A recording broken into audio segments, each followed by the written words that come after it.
ahora corresponde presentar al poder femenino de este bloque. Es un agrado para mí presentar a la doctora Pamela Matamala. Ella es médico y especialista en medicina interna de la UDEC. Es subespecialista en nutrición clínica y diabetología de la Universidad Católica. Es diabetóloga del Hospital Herminda Martín de Chillán. Y, por supuesto, es miembro de Xochitl y Jesur. Pamela, adelante. Muchas gracias, Claudia. Sí, lo tengo. Bueno, entonces vamos a seguir efectivamente las charlas con usando correctamente la data de un monitoreo.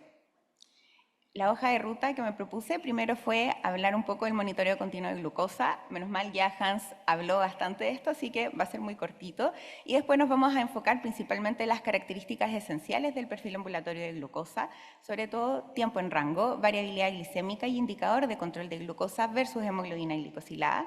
Y después nos vamos a referir principalmente a la curva del perfil ambulatorio y algunos conceptos como línea media, rango intercuartil y rango interdecil, y finalmente la interpretación sistemática del perfil. Estos son mis conflictos de interés. Y bueno, la monitorización continua de glucosa es el método más avanzado para monitorear los niveles de glucosa, ofreciendo información sobre áreas críticas para mejorar el control glicémico.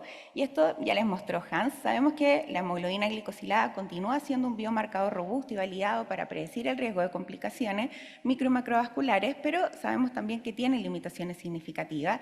Y además, esta métrica no es capaz de reflejar la dinámica glicémica, las fluctuaciones diarias y la frecuencia y la severidad de los eventos hipoglicémicos, y esta es una curva clásica donde a misma hemoglobina glicosilada podemos tener perfiles muy diferentes de glucosa. Por lo tanto, el monitoreo continuo de glucosa nos entrega mucha información y esta información se condensa en este perfil ambulatorio de glucosa. Este perfil ambulatorio de glucosa es un reporte estandarizado que resume en forma gráfica los datos obtenidos y permite identificar los tiempos de mayor riesgo de hipoglicemia o de variabilidad de glucosa. A partir del consenso de tiempo en rango del año 2019 se establecen 10 métricas que tienen que aparecer en cualquier perfil ambulatorio de glucosa, así que para fines prácticos me voy a enfocar principalmente en el perfil del freestyle libre. ¿Cuáles son los desafíos? Es poder ocupar todos los datos que nos entrega el monitoreo continuo de glucosa y interpretarlos adecuadamente para poder llegar, ¿cierto?, a un buen tratamiento para nuestros pacientes.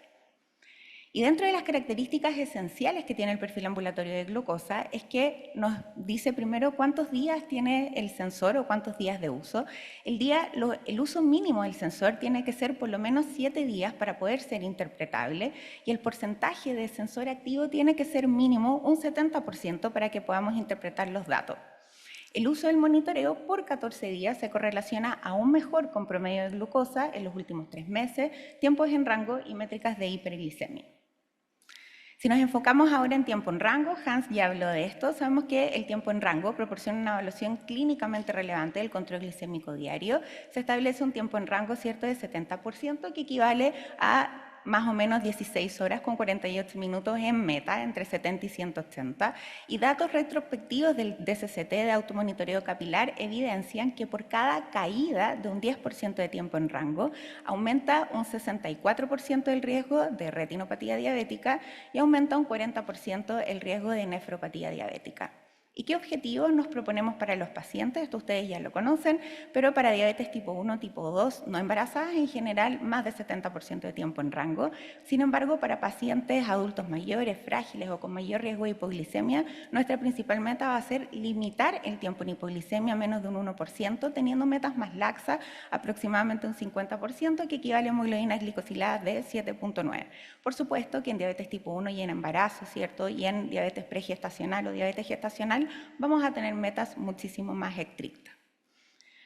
Ahora, ¿es suficiente basarnos solo en tiempo en rango para decir que nuestro paciente está bien controlado? Por supuesto que no. Acá tenemos 3 casos de pacientes con tiempos en rango bastante similares. Sin embargo, lo más característico es la presencia de hipoglicemia en cada uno de ellos, que es muy diferente entre uno y otro paciente. Y aquí entra el concepto entonces de variabilidad glicémica. Y la variabilidad glicémica se refiere a esta medida de oscilaciones en los niveles de glucosa sanguínea y que abarcan tanto la amplitud como la frecuencia de estas fluctuaciones a lo largo del tiempo. Existen numerosos factores asociados a variabilidad glicémica, va a depender mucho de la función de la célula beta residual, de la secreción de glucagón, lipodistrofia, ejercicio, dieta, etc. Pero lo que sabemos es que a mayor variabilidad glicémica vamos a tener mayor riesgo de complicaciones micro y macrovasculares. Por lo tanto, existen numerosas métricas para evaluar la variabilidad glicémica, entre ellas desviación estándar, coeficiente de variación, MAGE, CONGA, etc. Y el que ocupamos para el perfil ambulatorio de glucosa es el coeficiente de variación. El coeficiente de variación se calcula como la desviación estándar dividido por el promedio de glucosa por 100 y sabemos que un valor menos de 36% se considera indicativo de una glicemia relativamente estable. Esto muestra en general una correlación inversa con tiempo en rango, o sea, a menor tiempo en rango, mayor variabilidad glicémica, y una correlación positiva con hemoglobina glicosilada. La variabilidad glicémica es indicativa sobre todo de que hay mayor riesgo de hipoglicemia en nuestros pacientes. Luego tenemos este concepto de indicador de control de glucosa que reemplaza este concepto previo de hemoglobina glicosilada estimada que se ocupaba antes del 2018. Y esta fórmula es una fórmula de regresión lineal, validada y comúnmente utilizada para su cálculo. Y aquí ustedes tienen la ecuación por si quieren saber de dónde viene este GMI. Ahora, ¿es comparable GMI versus hemoglobina glicosilada? ¿Para qué nos sirve el GMI? El GMI nos sirve principalmente para conocer el control glicémico a corto plazo. Tienen que considerar que el GMI está calculado solo con los 14 días, ¿cierto?, de los datos de glucosa. Por lo tanto, podría ser útil cuando el proceso de glicación se ve afectado por factores no glicémicos, por ejemplo, anemia, ferropenia, etnia, enfermedad renal, entre otros, pero es súper importante entender que no son directamente proporcionales o comparables en muchas ocasiones. ¿Y por qué? Porque hay algunos problemas con el GMI. Esta ecuación de regresión lineal que ustedes ven se sacó de un estudio de 500 pacientes, o sea, son 4 estudios con 500 pacientes en total, usuarios solo de Dexcom. Por lo tanto, esta fórmula salió solo del sensor Dexcom, por lo tanto se han visto diferencias significativas entre GMI y hemoglobina glicosilada de un 26 hasta en un 68% de los pacientes, y las diferencias estimadas se estiman sobre 0,5% de puntos porcentuales. Por lo tanto, ¿qué es lo que se sugiere? Que si vamos a evaluar GMI, tiene que ser también en relación con hemoglobina glicosilada y dentro de quizás algún beneficio que podríamos encontrarles para aquellos pacientes que son denominados glicadores rápidos, donde el GMI nos podría dar un poquito más de luces de lo que está pasando con el paciente. Y por último, tenemos la curva inferior. Vamos primero, esto es solamente la primera página, ¿cierto? Y tenemos la curva del perfil ambulatorio de glucosa, y esta curva de perfil ambulatorio es un día modal.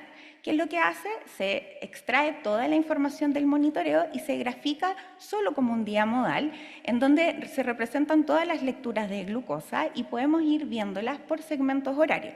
Y creo que esta curva es fundamental para poder hacer una adecuada lectura del monitoreo.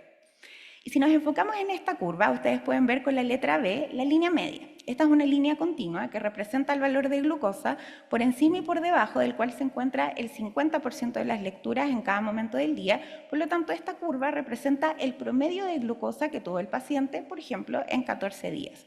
Por lo tanto, con esta línea media ustedes pueden ver la tendencia central de la glucosa. Luego tenemos este rango intercuartil. Este rango intercuartil, representado acá con la letra C, es esta área sombreada, a menudo en azul oscura, que está delimitada por los percentiles 25 y 75, que es lo que contiene el 50% de las lecturas de glucosa en cada momento. Y esto proporciona una indicación visual de cómo anda el paciente día a día y la consistencia. Este patrón o este rango intercuartil identifica sobre todo la consistencia de los patrones durante el día. Y en esta línea un poco más clara, esta área sombreada con la letra D, representa los percentiles 5 y 95, por lo tanto acá representa los valores más dispersos de glucosa, contiene el 90% de las lecturas de glucosa, mostrando estas excursiones más extremas, pero todavía relativamente frecuentes.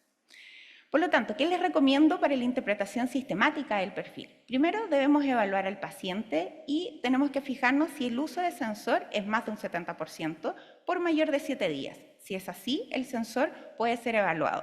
Si no, investiguen causas, investiguen y evalúen la adherencia del paciente, pero no se basen en revisar el perfil ambulatorio porque puede llevar a error. Si el paciente cumple con estas dos premisas, podemos ir a evaluar lo más importante primero, que es la presencia de hipoglicemia. Un tiempo bajo el rango más de 4% tenemos que ir a investigar este punto primero. Si esto no es así, nos vamos al tiempo sobre el rango. Si este es más de un 25%, ese es nuestro segundo punto a evaluar.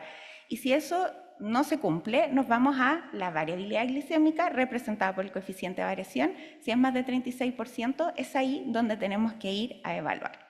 Si está todo perfecto, felicitemos, reforcemos hábitos, se está haciendo muy bien.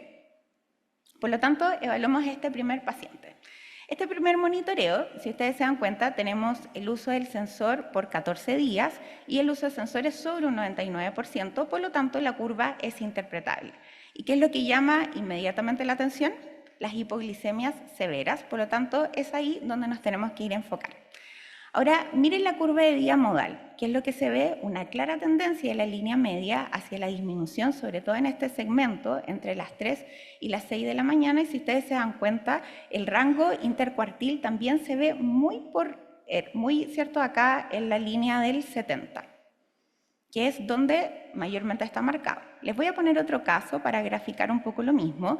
Este es un patrón también de hipoglicemia en la madrugada, y si ustedes se fijan, en el rango intercuartil, baja de la línea del 70, y esto indica que la presencia de hipoglicemias es mucho más persistente en ese segmento horario. Ese lo remarqué también en rojito para que vean que estas glicemias se van repitiendo mucho más en el tiempo.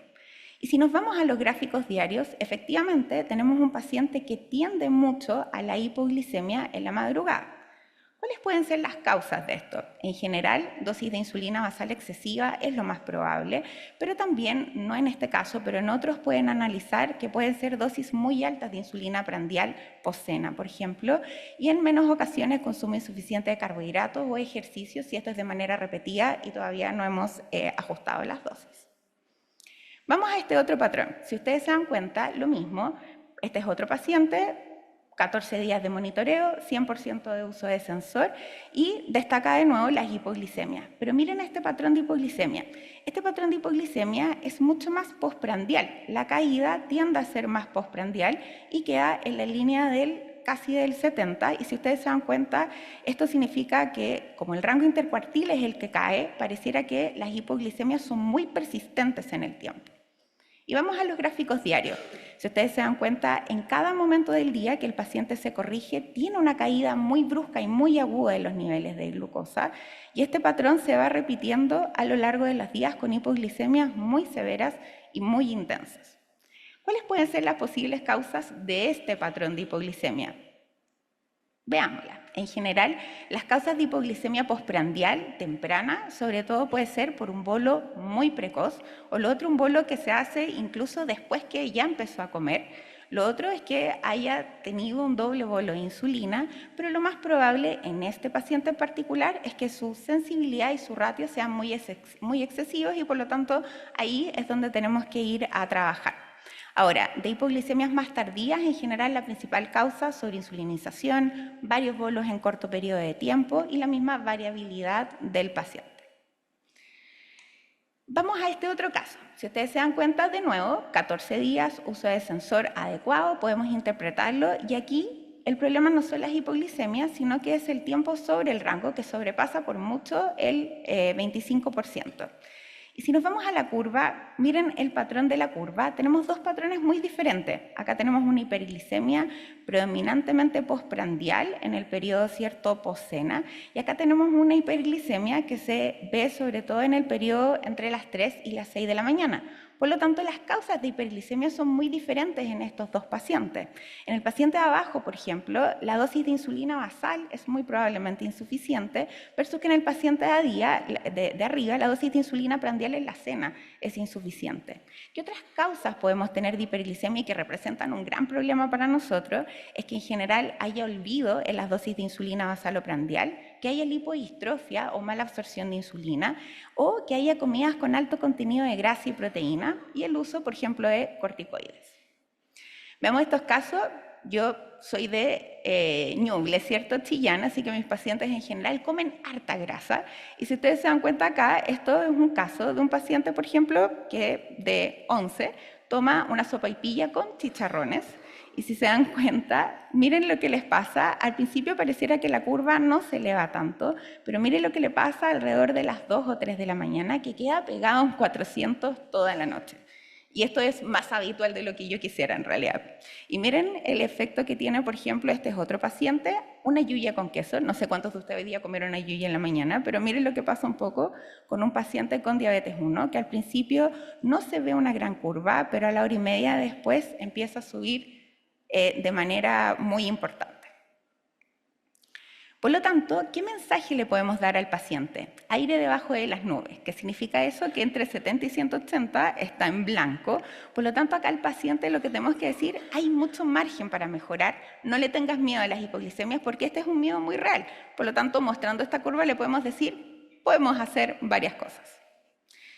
Y el otro paso es que después que ya vimos hipoglicemia y hiperglicemia, nos vamos a la variabilidad glicémica. Y la variabilidad glicémica está representada principalmente por estas curvas que ustedes pueden ver como una montaña rusa, ¿cierto? En donde tenemos rangos interdeciles muy amplios y rangos intercuartiles muy amplios, muy variables durante el día.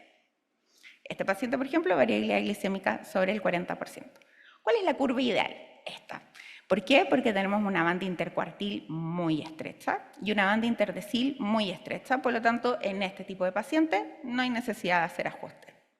¿Qué pasa acá? Miren este caso. No sé si ustedes han encontrado esto es un poco más difícil de encontrar, pero este paciente tiene un rango interdecil un poco más ancho y un rango intercuartil estrecho. Por lo tanto, día a día el paciente no tiene mucha variabilidad de glucosa, pero sí tiene variabilidad de glucosa ocasional. ¿En qué casos nos podríamos encontrar con esto? En general, cuando el paciente tiene ejercicios no planeados, algunos días sí, otros no, olvidos en los bolos, en algunos días, tiempos de comida irregular, colación no planeada o la ingesta de alcohol. ¿Qué pasa si por el contrario nos encontramos con una banda intercuartil muy ancha, con una banda interdecil un poco más estrecha? En general acá, como les decía, la banda intercuartil es la que más precisión o más constancia nos da del tratamiento. Por lo tanto, si nosotros encontramos mucha variabilidad de glucosa durante este horario, es muy probable que está relacionada al tratamiento, un ratio o un timing insuficiente con respecto al bolo. En este caso, previo a la cena. ¿Y qué pasa si nos encontramos con un rango intercuartil ancho y un rango interdecil ancho? Tenemos alta variabilidad de glucosa durante el día, variabilidad de glucosa ocasional, por lo tanto se requieren ajustes de tratamiento y estilos de vida. ¿Y cuáles son las posibles causas? Todo lo que hemos conversado hasta ahora. Turnos o horario de trabajo impredecible, comida en diferentes horarios, snack algunos días y otros no, que es como la vida misma en realidad. Actividades diferentes, actividades sociales que involucran comida y alcohol, omisión de dosis de insulina en algunos días. Por lo tanto, acá, ¿qué es lo más importante? No seguir subiendo, bajando las dosis o seguir arreglando ratios o sensibilidad, hacer cambios principalmente conductuales primero y después vemos la terapia. ¿Y cuál es nuestro mensaje para el paciente? Montaña rusa. Pareciera que estás en una montaña rusa y, por lo tanto, el paciente podría ver como algo bueno bajarse esta montaña rusa y finalmente reforzar este concepto, esta variabilidad de glucosa alta y baja que no es deseada. Y por último, profundizamos en los detalles. Una vez que ya vimos la curva, que ya sacamos conclusiones de los patrones más clásicos que podemos ver, podemos ir a ver el día a día. Y acá nos planteamos la pregunta, ¿el problema es causado por un patrón glicémico observado en múltiples días o solo uno? ¿Existe una diferencia entre días de semana versus fin de semana? Que eso ocurre también muy frecuentemente. Este, por ejemplo, es un paciente mío en Bomba, y si ustedes se dan cuenta, estos son 3 días, acá es 1, 2, 3, 4, son días muy diferentes, por lo tanto este paciente tiene alta variabilidad glicémica. Y les quiero ir mostrando por qué. Miren este día, por ejemplo acá, el paciente no ingresó bolo. Y como no ingresó bolo, hubo autocorrección, pero efectivamente tuvo una curva de hiperglicemia más mantenida. Miren este otro caso, acá el paciente ingresó, pero no ingresó probablemente todo el conteo de carbos o quedó corto del conteo de carbos. ¿Y qué pasa? Que también queda un poco más alto. Miren este caso, acá este paciente al otro día come grasa y como come grasa hay harta autocorrección de insulina y lo deja alto muchas horas después. ¿Ya? Y miren paciente hace un bolo, otro bolo, y como todavía ve que queda alto, da otro bolo con carbos falsos, que lo lleva a una hipoglicemia severa. Por lo tanto, acá si ustedes se dan cuenta, el problema probablemente no es tanto de la terapia en un principio, sino volver a educar sobre todo en timing del bolo, tratar de que no omita las dosis de los bolos y un manejo mejor de la comida con grasa. Por lo tanto, como conclusión, la utilización creciente del monitoreo en diabetes ha enriquecido la evaluación del control glicémico con una serie de parámetros dinámicos que complementan a la perfección la información proporcionada por la hemoglobina glicosilada. La correcta interpretación clínica de estos datos permite individualizar las intervenciones y las metas terapéuticas de manera más segura y eficaz. Y el uso del monitoreo y su interpretación adecuada ayuda a garantizar una mayor satisfacción con el tratamiento, una mejor calidad de vida y una mejora en el control metabólico de las personas con diabetes. ¿Y qué es lo que les puedo decir? Porfa, sáquenle jugo al perfil ambulatorio de glucosa. Muchas gracias.